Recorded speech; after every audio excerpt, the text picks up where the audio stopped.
नमस्कार दोस्तों, स्वागत है आपका आज के मुख्य समाचार में, जिसमें सबसे पहली और बड़ी खबर में आपको बताएंगे कि अखिलेश यादव ने इन वायदों के साथ 2022 की जंग में उतरने की तैयारी, फ्री बिजली और क्या क्या देंगे आपको बताएंगे।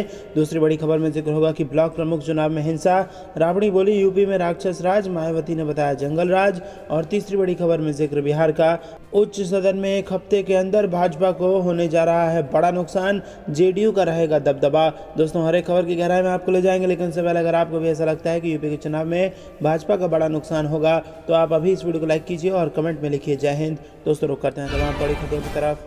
अखिलेश यादव इन वादों के साथ 2022 की जंग में उतरने को तैयार, फ्री बिजली और क्या। जी हां दोस्तों, यूपी में अगला विधानसभा युवा केंद्रित होने जा रहा है। समाजवादी पार्टी इस मुद्दे पर पीछे नहीं रहना चाहती। मुहिम के तहत अखिलेश यादव अब जनता के लिए लुभावने वादे पेश करेंगे। इसमें सपा सरकार बनते ही युवा बेरोजगारों के लिए 10 लाख रोजगार देने की बात भी होगी। यही नहीं, हर महीने गरीब परिवारों को 300 यूनिट बिजली फ्री देने का भारी भरकम वादा भी होगा। सपा ने इसका संकेत दे दिया है। यह सब वादे सपा के चुनावी घोषणा पत्र में शामिल होंगे। इसमें दिल्ली के मुख्यमंत्री अरविंद केजरीवाल द्वारा आम आदमी पार्टी के लिए लाए गए चुनावी घोषणा पत्र की छाप दिखेगी। मुफ्त बिजली वाला वायदा अब पंजाब चुनावों के लिए भी आपने दिया है। हाल में आप सांसद संजय सिंह ने सपा अध्यक्ष अखिलेश यादव से मुलाकात भी की थी। बिहार में राजद के नेता तेजस्वी यादव ने विधानसभा चुनाव से पहले लाखों लोगों को नौकरी देने का वादा किया था। तेजस्वी सरकार भले ही बना पाए हों, लेकिन राजद सबसे बड़े दल के तौर पर जरूर उभरा। यूपी विधानसभा चुनाव के जरिए 5 साल बाद सत्ता वापसी के प्रयास में लगे अखिलेश यादव इसी तरह के ढेरों आकर्षक वादे पेश करने की तैयारी में है।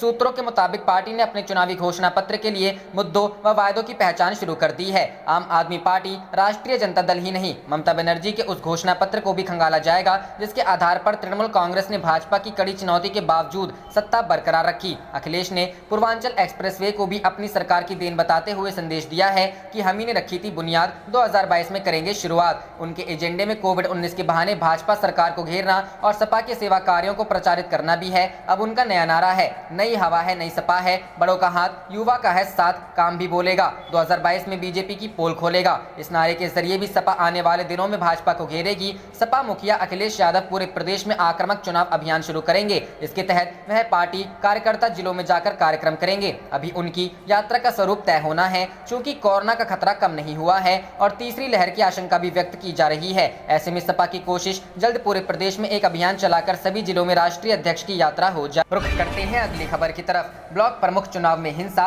राबड़ी बोली यूपी में राक्षस राज, मायावती ने बताया जंगल राज। जी हां दोस्तों, बिहार की पूर्व मुख्यमंत्री और आरजेडी नेता राबड़ी देवी ने उत्तर प्रदेश की योगी आदित्यनाथ सरकार पर महिला सुरक्षा को लेकर करारा हमला बोला है। महिलाओं के साथ अभद्र व्यवहार और अत्याचार के मुद्दे को लेकर राबड़ी देवी ने आरोप लगाया है कि उत्तर प्रदेश में राक्षस राज है। वहीं बसपा सुप्रीमो मायावती ने भी यूपी सरकार को आड़े हाथ लिया। राबड़ी देवी का मुख्यमंत्री योगी पर निशाना। मुख्यमंत्री योगी आदित्यनाथ पर टिप्पणी करते हुए राबड़ी देवी ने सवाल पूछा है कि जिस राज्य में महिलाएं असुरक्षित हो, वहां के मुख्यमंत्री किस मुंह से अपने आप को बाबा और योगी कहते हैं। राबड़ी देवी ने ट्वीट करके लिखा, उत्तर प्रदेश में राक्षस राज है, किस मुंह से वह अपने आप को बाबू और योगी कहता है, यह ढोंग की पराकाष्ठा है। राबड़ी देवी ने ट्विटर पर आगे लिखते हुए योगी सरकार पर आरोप लगाया कि उत्तर प्रदेश पुलिस के वेश में गुंडे कानून की रखवाली कर रहे हैं। इसके साथ ही राबड़ी देवी ने महाभारत में द्रौपदी चीरहरण की भी तस्वीर अपने पोस्ट में साझा की है और यह बताने की कोशिश की है कि इसी प्रकार से उत्तर प्रदेश में भी महिलाओं के साथ दुर्व्यवहार हो रहा है। बसपा सुप्रीमो मायावती ने ट्वीट कर लिखा,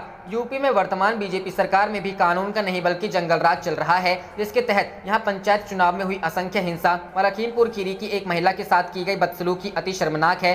क्या यही इनका कानून का राज का लोकतंत्र है? यह सोचने की बात है। मायावती ने आगे लिखा, अब आजमगढ़ जिले की तरह चंदौली जिले के बर्थरा खुर्द गांव में भी दलितों के घरों को दबंगों द्वारा उजाड़ना व उत्पीड़न आदि करना, क्या यही इनका दलित प्रेम है? दुख यह भी है कि अभी भी केंद्र व यूपी सरकार के दलित मंत्री चुप हैं। क्यों? यह अति चिंतनीय। बता दें कि बीते दिन उत्तर प्रदेश में ब्लॉक प्रमुख के चुनाव के नामांकन में लखीमपुर खीरी जिले का एक वीडियो वायरल हुआ था, जहां समाजवादी पार्टी की प्रत्याशी रितु सिंह ने सत्ता पक्ष के लोगों पर आरोप लगाया था कि जब वह नामांकन करने जा रही थी तो रास्ते में बीजेपी के कार्यकर्ताओं ने उनकी प्रस्तावक अनीता यादव के साथ मारपीट की थी और उनके कपड़े तक फाड़ दिए। इस मामले में मुख्यमंत्री योगी आदित्यनाथ ने एसओ समेत थाने के सभी पुलिस वालों को सस्पेंड कर दिया था।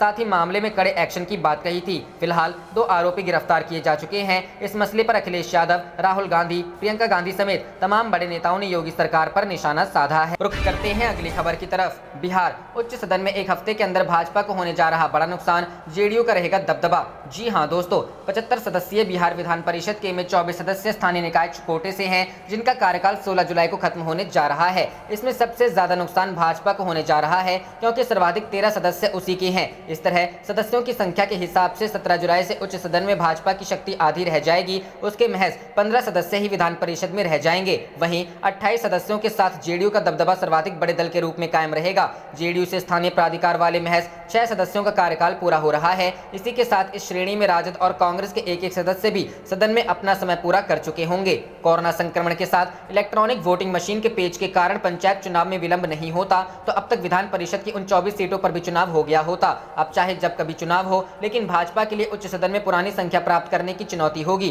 स्थानीय प्राधिकार कोटे से उसके 13 सदस्य थे, जिनमें से 11 कार्यकाल पूरा कर लेंगे। 2 सदस्यों का पहले ही देहावसान हो चुका है। सनद रहे कि इन 13 सदस्यों में एक नूतन सिंह लोजपा से भाजपा के खेमे आई थी। अभी विधान परिषद में स्थानीय प्राधिकार कोटे की 5 सीटें रिक्त हैं। 2 सदस्य सुनील सिंह और हरिनारायण चौधरी का निधन हो गया है। दोनों भाजपा के थे। उनके अलावा रीतलाल यादव, दिलीप राय और मनोज यादव विधायक चुने जा चुके हैं। बहरहाल विधान परिषद में भाजपा को उसकी पुरानी संख्या मिलने में संदेह इस कारण है क्योंकि राजनीति का गुणागणित पहले जैसा नहीं रहा। राष्ट्रीय जनतांत्रिक गठबंधन के बैनर तले अभी 4 दल सत्ता में साझेदार हैं। उनमें से विकासशील इंसान पार्टी बेशक भाजपा के कारण राजग में आई, लेकिन हिंदुस्तानी आवाम मोर्चा को प्रत्यक्ष रूप से जेडीयू का हिमायती माना जाता है। भाजपा और जेडीयू के सहयोगी इन दोनों दलों की इच्छाएं जब तब सार्वजनिक होती रही हैं और कभी कभी तो वे इच्छाएं राजनीतिक समीकरणों के लिए असहज स्थिति का कारण बन जाती। रुख करते हैं अगली खबर की तरफ। यूपी ब्लॉक प्रमुख चुनाव 2021, कई जिलों में भिड़े सपा भाजपा कार्यकर्ता, पथराव और फायरिंग की घटनाएं, पुलिस को भी नहीं बख्शा। जी हां दोस्तों, उत्तर प्रदेश में आज यानी गुरुवार को 825 क्षेत्र पंचायतों में अध्यक्ष पद के चुनाव के लिए नामांकन किए जा रहे हैं। जिला पंचायत चुनाव के दौरान हुई छिटपुट घटनाओं के बाद एक बार फिर से ब्लॉक प्रमुख पद के नामांकन के दौरान गुरुवार को यूपी के कई जिलों में भाजपा और सपा के कार्यकर्ताओं में बवाल हो गया। हालात ऐसे हो गए हैं कि कहीं ईंट और पत्थर चले तो कहीं पुलिस को स्थिति संभालने के लिए लाठियां चटकानी पड़ी। भाजपा और सपा के कार्यकर्ताओं व समर्थकों ने जमकर हंगामा काटा। कई जगह हुई मारपीट में लोग घायल भी हुए। लोगों ने सड़क पर जमकर हल्ला काटा। कई जगह तो पुलिस आम इंसानों की तरह खड़े होकर तमाशा बीन बनी रही। कई जिलों में पुलिस से धक्का मुक्की की खबर आ रही है। यूपी के कन्नौज, इटावा, बांदा, फर्रुखाबाद, जालौन, हमीरपुर, उन्नाव आदि जगहों से हंगामे की खबर आ रही है। रुख करते हैं अगली खबर की तरफ। जेडीयू के मोदी मंत्रिमंडल में शामिल होने पर राजद ने कसा तंज, नीतीश ने फिर पलटी मारी। जी हां दोस्तों, बिहार में भारतीय जनता पार्टी के साथ मिलकर सरकार चला रही जनता दल यूनाइटेड के केंद्रीय मंत्रिमंडल में शामिल होने तथा मात्र एक मंत्री पद मिलने पर राजद ने तंज कसते हुए कहा कि नीतीश कुमार ने एक बार फिर पलटी मारी है। राजद के प्रवक्ता मृत्युंजय तिवारी ने गुरुवार को कहा कि नीतीश कुमार की पहचान यू टर्न नेता के रूप में होती है। उन्होंने कहा कि जेडीयू ने एक बार फिर पलटी मार राजनीति की है। जेडीयू आज भाजपा के सामने नतमस्तक हो गई है। राजद नेता तिवारी ने कहा कि 2019 की परिस्थितियां आज भी है। उस समय नीतीश कुमार ने भाजपा से अनुपात के मुताबिक मंत्री पद की मांग की थी। उस समय एक मंत्री पद पर जेडीयू नहीं मानी थी। उन्होंने सवालिया लहजे में कहा, आज आखिर कौन सी परिस्थितियां बदली जो भाजपा के सामने नीतीश कुमार ने घुटने टेक दिए, एक मंत्री पद पर राजी हो गए। तिवारी ने कहा कि नीतीश कुमार ने इस मामले को लेकर सांसद लल्लन सिंह तक को धोखे में रखा, कई नेताओं को कच्चा दे दिए। उन्होंने कहा, ऐसी क्या परिस्थिति हुई कि केवल एक ही मंत्री पद से संतोष कर लिया।